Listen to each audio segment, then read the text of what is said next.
Всем привет! Сегодня у нас расклад «Извинится ли он перед тобой за все» и «Потешим ваше эго». Но сразу скажу, расклад правдивый. То есть, что показывают карты, то и буду говорить. Потому что, у меня нет цели вам понравиться. Есть цель правду донести, какая бы она ни была. Поэтому не будет такого, я не знаю, по картам, если не будет, то не скажу. То, что он там приползет, будет в слезах, с цветами, со 101 розы, прощения просить. Все, как карты показывают, так и скажу. Поэтому приготовьтесь к правде. За лапшой это на другие каналы. Итак, я думаю, что давайте начнем наш расклад.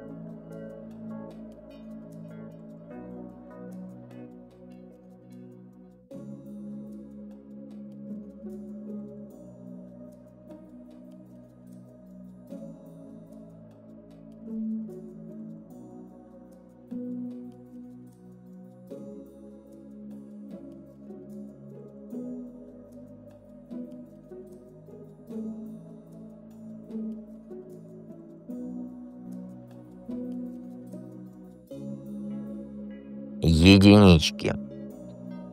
Единички. Карты парные читаем. Первый вопрос: извинится ли он перед тобой за все, что натворил? Нет. Вот просто нет. Прямого вот этого извинения ты от него не услышишь. И дело не в том, что он вообще не чувствует своей вины, да, он чувствует, но гордость, желание всегда держать верх, оно сильнее любой вот этой честности внутренней. Для него вину признать — это, знаешь, как будто власть отдать. А это для него хуже любой ссоры. Он привык жить так, понимаешь? Если, говорит, я где-то ошибся, то либо переведу стрелки, либо сделаю вид, что ничего не произошло. А в лоб сказать, что да, я был неправ, это для него как подчиниться. Поэтому вместо извинений он будет выбирать обходные тактики. Сделает вид, что все уже забыто, или там какой-то приятный жест тебе подбросит, который он считает как бы заменой слову. Но, слушай, не нужно обманываться. Ему и самому нелегко. Он осознает, что он сильно перегнул, и внутренне есть понимание, что он разрушил доверие. Просто у него нет силы переступить через свое это эго, через свое «я всегда прав».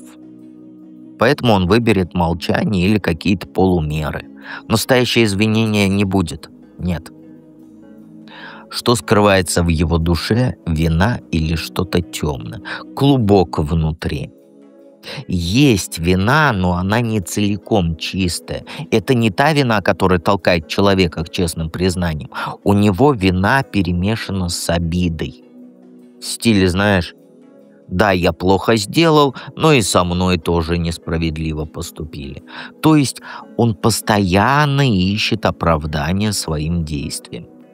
Считать себя полностью виноватым он, конечно же, не может. Поэтому ответственность он берет частично. И при этом есть темный пласт.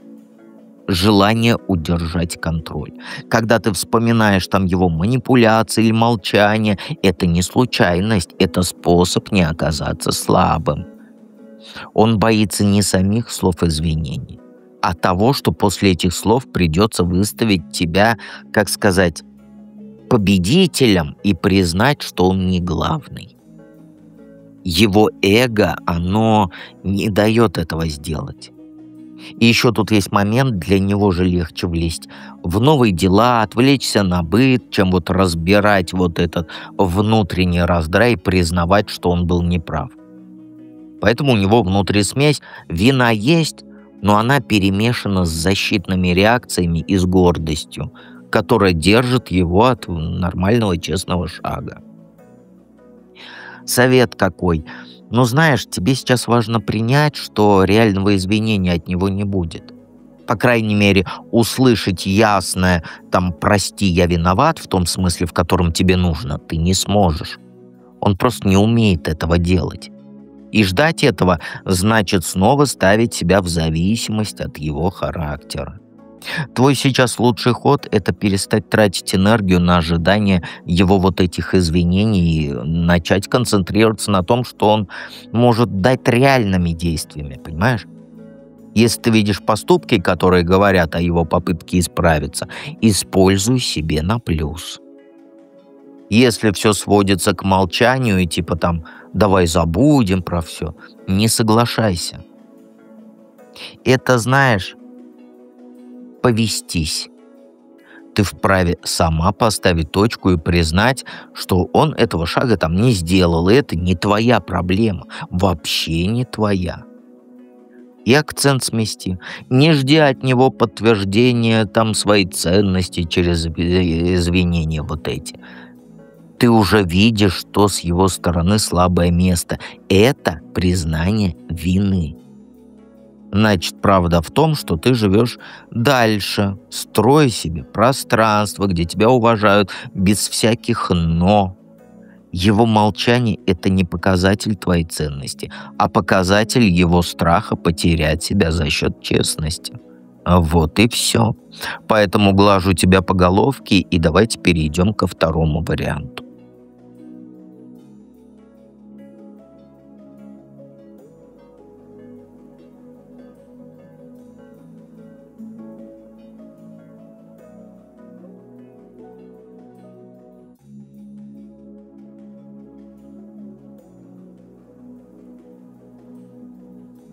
Двоечки.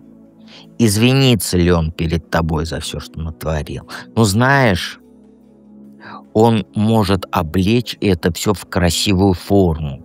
Но настоящими извинениями это не назовешь. Это, знаешь, скорее всего, он попытается завуалировать вину во внимании, в жестах, в какой-то легкой форме общения. Типа, знаешь, вот вид будет делать все уже позади, можно помириться через какой-то там легкий разговор или встречу.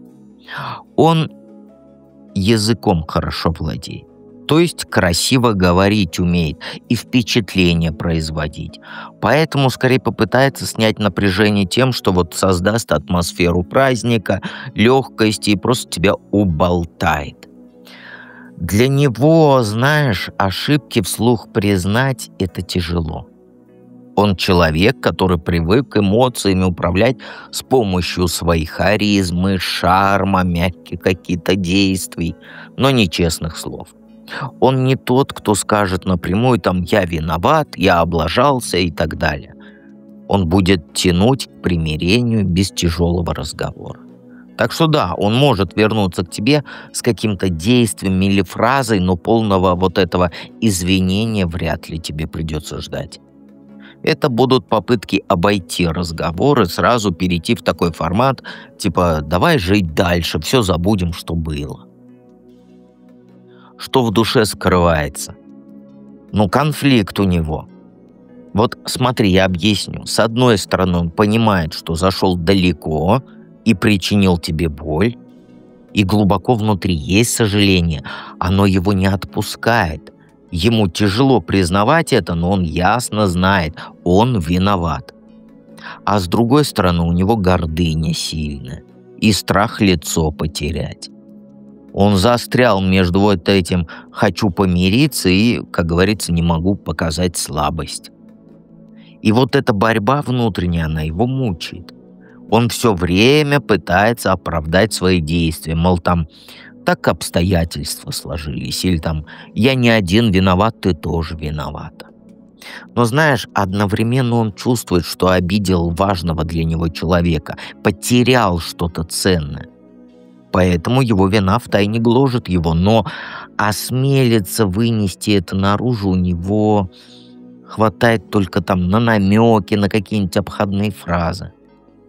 Злого умысла у него нет, мести тоже, манипуляций темных тоже нет, но есть гордыня и вера в свою правоту, даже когда он не прав. Это у него, знаешь как, я всегда прав, а если я не прав, то читайте выше, как говорится. И это удерживает его вот от настоящего признания вины. Внутри он полон сожаления, но скрывает это за маской вот этого равнодушия и легкости. Какой совет? На ожидание слов «прости» времени не трать. Они в той форме, в которой ты хочешь, они вряд ли прозвучат. Он может вернуться, может попытаться наладить вот этот контакт, но по-своему. Тяжелые темы обойдет, сделает, что там все можно загладить без сложного разговора. Да, я тебя просто, как говорится, обниму. Твой шаг здесь — это для себя решить, что тебе важнее. Услышать формальные извинения или увидеть реальные поступки. Ясности от его слов не жди, смотри на дела. Если он попытается там заботиться, будет делать шаги навстречу, вкладываться, значит, это его способ извиниться. Но если остается только болтовня и улыбки, значит, он и не собирался ничего менять. Ты не обязана принимать все в том виде, в каком он подаст. Если тебе нужны честные слова и прямое признание, то ты вправе обозначить это. Четко скажи ему прям в лоб. Но знаешь, будь готова к тому, что его потолок — это вот жесты, обходные формы, но никак не открытый разговор. Совет простой: ожидания не строй. Исходи из реальных действий и решай, устраивает ли тебя такой уровень, или пора ему купить леща, пожарить и дать. Обязательно подпишись на канал, если ты не подписана, и переходим на третий вариант.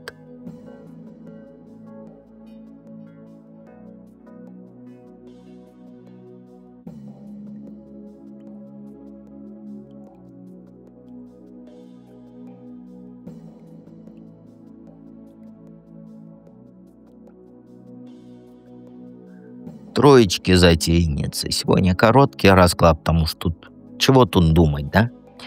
Извинится ли он перед тобой?